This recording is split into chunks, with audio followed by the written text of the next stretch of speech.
Mit navn er Oliver, og det her det er min mundtlige aflevering i matematik.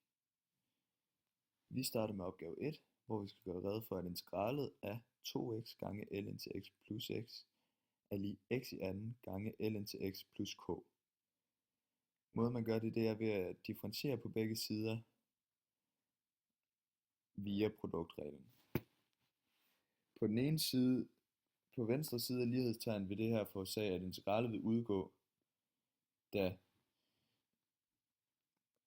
integralet og differentialen udligner hinanden. Så integralet differentieret, det vil udlignes.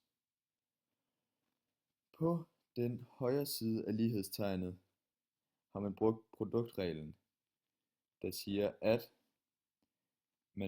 man siger første led differentieret plus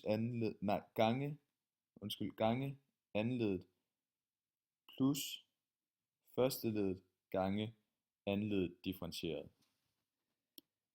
Det betyder altså, at man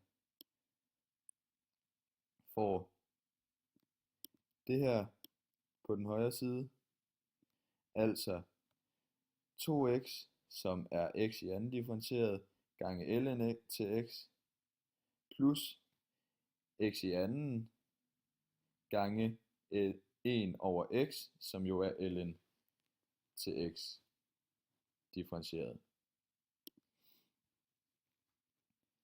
Nu er der så blot tilbage at gange x i anden med 1 over x, og i det giver x, så vil man hernede kunne se,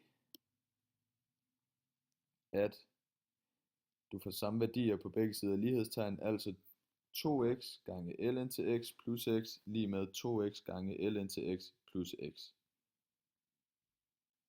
I opgave 2, så får vi at vide, at vi på en figur ser graferne for to funktioner f og g. Grafernes skæringspunkt er 0,0 og 4,0. Funktionen af f er så lig minus x i anden plus 4x, og integralet af g af x er lig minus 4. Vi får også at vide, at disse to grafer de afgrænser en punktmængde, der har et areal. Det areal, det skal vi så beregne. Måden vi finder arealet på, det er, vi har den øvre afgrænsende værdi her, da det er et af grafernes skæringspunkter, og så har vi den nedre grænse her i 0. Måden man finder det på, det er, at man tager arealet af f af x og trækker arealet af g af x fra. For at finde arealet af f af x, så skal vi altså integrere funktionen. Vi får altså f af x, som før var minus x i anden, plus 4x til at blive minus en tredjedel x i tredje, plus 4 gange en halv x i anden. Man kunne også bare sige 2x i anden. For nu at finde arealet, så indsætter vi vores øvre værdi, altså 4, ind på x's plads, og trækker den nedre værdi, altså 0 som x-værdi, fra den værdi, vi har fundet frem til. Vores øvre, den bliver så minus en tredjedel gange 4 i tredje, plus 4 gange en halv 4 i anden, minus en tredjedel gange 0 i tredje, plus 4 gange en halv 0 i anden. Det bliver 10 2 tredjedel. Arealet af funktionen f af x er derfor 4 2 tredjedel. For at finde det samlede areal, så skulle vi jo som før nævnt trække g af x fra f af x, men da g af x den har en negativ værdi, så så siger vi 10 2 tredjedel minus 4, altså, og som vi ved, så giver minus plus, og det samlede areal er derfor 14 2 tredjedel. I opgave 3, så skal vi bestemme integralet, der ses nedenfor. Vi har her at gøre med substitutionsreglen, hvilket vil sige, at vi skal finde en ydre og en indre funktion. Vi kalder den ydre funktion for f af x, og den indre funktion for g af x. G af x, det er altså x i anden plus 4x plus 1, og gemærke af x er så 2x plus 4. Den ydre funktion, som er f af x, det er så ln til x. Den skal vi så integrere, og ved hjælp af vores tabel, så har vi fundet ud af, at den er x gange ln til x minus x plus k. Vores gemærke x-værdi, den ses næsten allerede i funktionen. Den er dog blot halvt så stor som vores 2x plus 4, da den bare er x plus 2. Det betyder, at vi skal gange vores funktion med en halv, for at den kan gå op. Vores funktion ser derfor således ud. Herefter så udregner vi funktionen først med 2 som x-værdi, og herefter som 0 med 0 som x-værdi, og trækker det fra. Det kan altså ses her, hvor vi kan finde ud af, at længere nede, at vores integrale bliver en halv gange 2 ln til 13 minus 2 minus en halv 0 ln til 1 minus 0 plus k. Det kan vi, når vi ganger 2 med en halv, så bliver det til 1. Så derfor så bliver vores resultat altså 1 gange ln til 13 minus 1. Og da du ganger med 0 på den anden side, så udgår den. K er der dog stadig. Så vores resultat bliver ln til 13 minus 1 plus k. I opgave 4, så får vi vide, at to funktioner, f og g, er bestemt ved følgende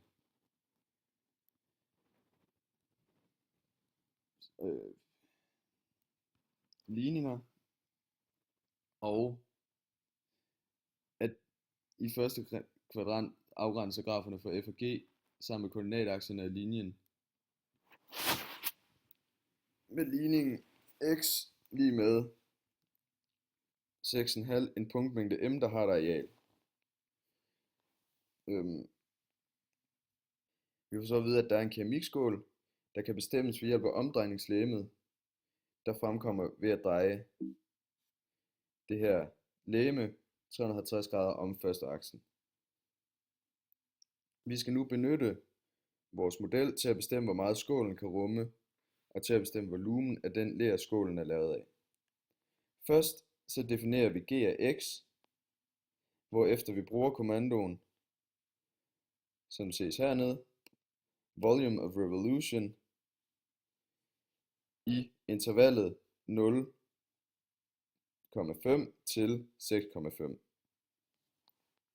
Dermed får vi arealet 508 kubikcentimeter, hvilket betyder, at skålens indre har en volumen på 508,938 kubikcentimeter. For så at finde skålens samlede volumen, så skal vi så for at finde volumen af leret i skålen, så skal vi altså finde skålens samlede volumen, og derefter trække volumen af skålens inderside fra. For at finde skålens samlede volumen, så skal vi have defineret f af x, og derefter fundet volumen af det omdrejningslegeme, der ligger sig til f af x. Det har vi så gjort hernede, og fundet ud af, at den samlede volumen af hele skålen, både indersiden og ydersiden, er 706,79 kubikcentimeter. For nu at finde volumen af selve leret, så trækker vi volumen af skålens inderside fra den samlede volumen, og får altså volumen af skålens ler til at blive 197,86 kubikcentimeter. I opgave 5 så får vi at vide, at funktionen f er givet ved e i minus 0,1 x gange sinus til pi gange x, hvor x er større end eller lig 0. Vi får også at vide, at funktionen i intervallet har to x-værdier, x1 og x2, hvor der er lokale maxima. Vi skal nu tegne grafen for f og bestemme koordinatsættene til hver af punkterne a, som er f1 og den tilhørende y-værdi, altså f af x1, og b, som er x2 og den tilhørende y-værdi, f af x2. Grafen den kan så ses her, og man kan se på grafen, at det fremkommer ret tydeligt, at der i intervallet 0 til 3 er to lokale maxima. For at finde vores lokale maxima, så skal vi først have defineret funktionen, hvorefter vi intervalsolver den. Det kan man se hernede, og vi har nu fået værdierne 0,49, 1,49 og 2,49. 1,49 kan man se på grafen er et lokalt minimum, og vi ignorerer derfor 1,49 i vores udregninger. For at finde den tilhørende y-værdi til vores x-værdier, så sætter vi altså de fundne x-værdier ind i vores funktion for f af x. Vi får derfor f af x1 til at være 0,95 og f af x2 til at være 0,78. Derfor er vi nået frem til, at koordinaterne til a er 0,49, 0,95 og koordinaterne til b er 2,49, 0,78. I opgave B så skulle vi finde en eksponentialfunktion, altså b gange a i x'ene, hvis værdier går gennem både både a og b. Man kan finde a-værdien ved at sige y2 delt med y1 lige med a i x2'ene delt med a i x1'ene. Vi kender allerede alle værdierne, og ved at indsætte dem, så får vi, at a er lig med 0,9048.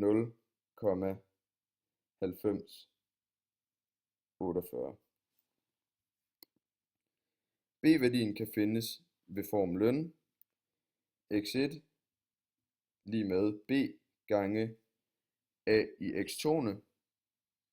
Her kender vi også alle værdierne. Og ved hjælp af solve, så har vi fundet ud af, at b er lig med 0,99949. Vores eksponentialfunktion hedder derfor 0,999 gange 0,994. Og her kan funktionen ses grafisk. Som man kan se her, så afgrænser vores to funktioner hinanden i et areal M, som vi nu skal finde. Vi har en yderfunktion, som er g af x, og fra den trækkes den indre funktion, som er f af x. De to afgrænsende værdier, det er de to skæringspunkter, som er 2,49 og 0,49, som ses her. Vi kan nu regne integralet ud til at være 1,72. Det vil sige, at arealet af det afgrænsede område for de to funktioner er 1,72.